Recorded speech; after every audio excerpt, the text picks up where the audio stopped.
કરજણ નગરપાલિકાની ચૂંટણીને લઈ કરજણ નગરમાં રાજકીય ભારે ગરમાવો.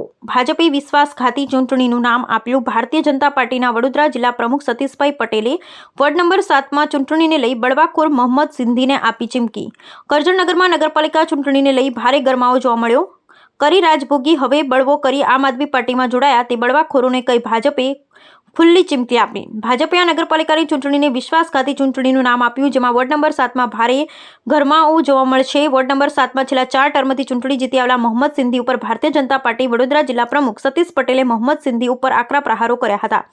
સતીશ પટેલે જાહેર સભામાં જણાવ્યું હતું કે ગરીબ પ્રજાને મકાનો, રોડ, રસ્તા બનાવી પ્રજાને કહે છે મેં કર્યું તો શું? મોહમ્મદ ઇન્ડિયન ઘરના રૂપિયા નાખ્યા છે તો આ તો સરકારે કર્યું છે, મોહમ્મદ સિંધીએ નહીં. મોહમ્મદ સિંધી વોર્ડ નંબર 7ના ગરીબ પ્રજાને કહે છે મને ચૂંટણી જીતીને લાવો, નહીં તો મોહમ્મદ નગરી વલી નગરી ઝૂંપડપટ્ટી પર બુલડોઝર ફરશે તેવી ધમકી આપી તેમ જણાવ્યું. મોહમ્મદ સિંધીએ ભાજપ સાથે છેડો ફાડ્યો છે તો ભારતીય જનતા પાર્ટી હવે મોહમ્મદ સિંધીના કાળા કરતૂતના ચિઠ્ઠા ખોલશે તેમજ ગેરકાયદેસર કામોની પોલ ખોલશે તેમ જણાવ્યું હતું. પરંતુ ભાજપ અને મોહમ્મદ સિંધીની લડાઈ વચ્ચે વોર્ડ નંબર 7ની પ્રજાનો શું વાંક? પ્રજાને એક તરફ ભાજપનો ડર, બીજી તરફ મોહમ્મદ સિંધીનો ડર, તો પ્રજા ક્યાં જાય? કોને મત આપશે, ભાજપ કે મોહમ્મદ સિંધીને? તેને જોવાનું રહ્યું.